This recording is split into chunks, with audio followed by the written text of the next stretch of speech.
Welcome, developers! Today we're diving into a pragmatic and honestly slightly contrarian explainer. We're going to look at a powerful counterweight to the dogmatic application of traditional object-oriented design principles. We're talking about 3 short, heavily debated rules that actively prevent over-engineering. Now, I know this might disagree with other tutorials you've seen out there, and you know what? That's completely intentional.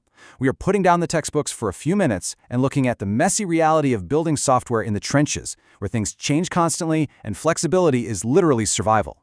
So let's start by unpacking a shared developer trauma. Come on, be honest. Have you ever built a massive 6-layer abstraction just to avoid writing one simple if statement twice? And now you severely regret it. Let's really sit with that for a second. You spend days building it, anticipating every possible edge case, feeling incredibly clever about your ultra-clean architecture. But then, inevitably, the business requirements change just a little bit. Instantly, that beautifully generalized codebase turns into an absolute tangled nightmare. Changing one tiny feature now requires cascading changes across multiple files, your tests are completely broken, and the sheer cognitive load of trying to trace the logic through a labyrinth of interfaces, well, it makes you want to delete the repository and start from scratch. When you're staring down that tangled nightmare, it really helps to remember what computer pioneer Gordon Bell once said. The cheapest, fastest, and most reliable components are those that aren't there. Think about that. Sometimes the absolute best code is simply no code at all. As developers, we often feel this weird lingering guilt when we write simple code, right? Like we feel we aren't engineering hard enough if we aren't using advanced design patterns. But this idea validates that underlying friction you feel when you're maintaining incredibly complex architectures. It grants you permission to just embrace simplicity. Let's look at the usual suspects that drive a lot of this complexity. We've been taught to religiously follow these 5 object-oriented principles: single responsibility, open/closed, Liskov substitution, interface segregation, and dependency inversion. Now, to be fair, these principles were created for a very good reason. They were designed to solve real problems with the tightly coupled, messy spaghetti code of the late 90s. But the pendulum has swung way too far. Blindly applying them everywhere, all the time, often leads to a massive architectural burden, deep inheritance trees, and premature generalization. So let's look at how we actually fight back. Let's pivot hard to the true meaning of don't repeat yourself. We need to look at its original definition, which states, every piece of knowledge must have a single, unambiguous, authoritative representation within a system. Notice the crucial key word there, knowledge. It is fundamentally about centralizing knowledge, not just matching syntax. What does an authoritative representation actually mean in practice? It means a business rule lives in exactly one place. That way, when the business inevitably changes its mind, you only have to update one piece of code. To really grasp this, we have to contrast syntactic duplication with knowledge duplication. Imagine you have a tax calculation function and a discount calculation function. Syntactically, they might look mathematically identical right now. They both take a total, multiply it by a percentage, and return a number. But merging a tax calculation and a discount calculation into one shared function just because the math looks the same creates fragile, totally unnecessary coupling. Think about the real-world consequences here. A junior developer comes in, updates the shared function for a promotional summer discount, and oops, they accidentally break the global tax logic because the two were tied together artificially. They encode completely different business rules.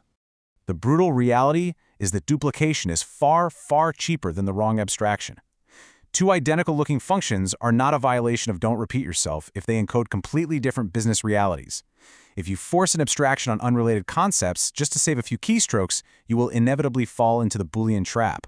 As those 2 distinct business concepts evolve in completely different directions over the coming months, you'll find yourself adding an isTax Boolean parameter and then an isDiscount flag until the function is polluted with endless switch statements and becomes a completely unreadable mess. Next up, we have you aren't gonna need it. This is our primary frontline defense against speculative generality. And speculative generality is basically the urge to build complex features just in case you might need them later on. For example, spending 3 whole weeks building a robust, multi-tenant user role system for an application that currently only has one single admin user type. You aren't going to need it is the strict discipline of always implementing things when you actually need them and absolutely never when you just foresee that you might. Because remember, the absolute cheapest feature to build, test, and maintain is the one you never build at all. When you build for an unknown future, you end up paying what financial markets call a cost of carry. In software, this is the relentless time and effort spent maintaining non-useful code based on wrong assumptions.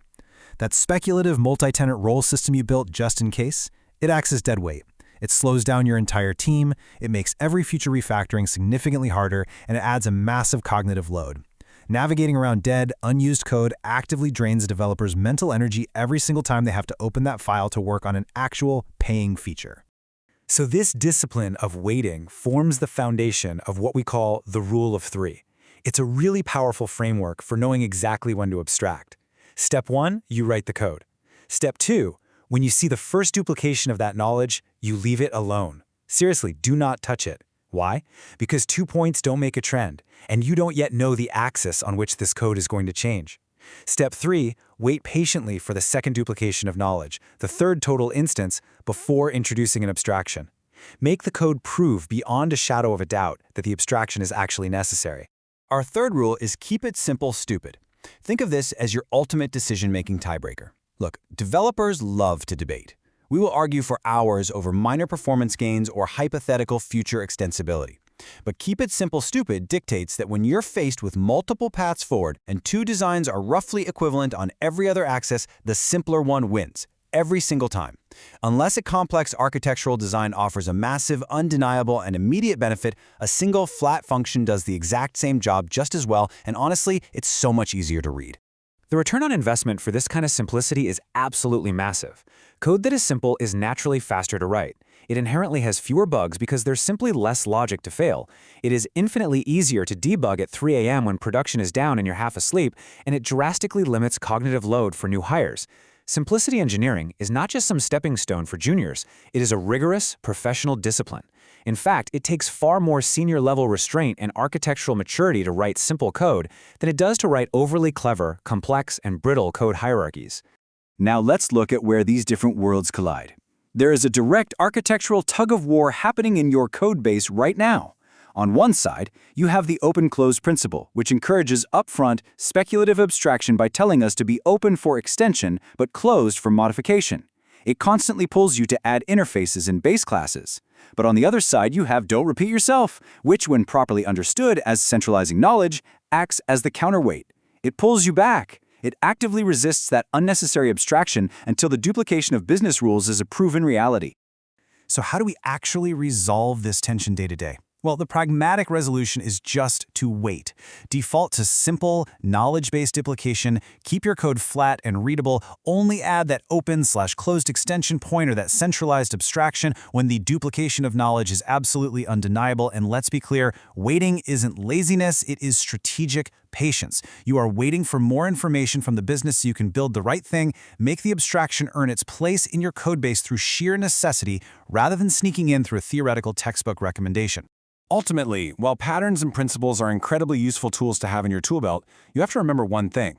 Every abstraction is a guess about the future, and humans are notoriously terribly bad at predicting the future. So, guess less.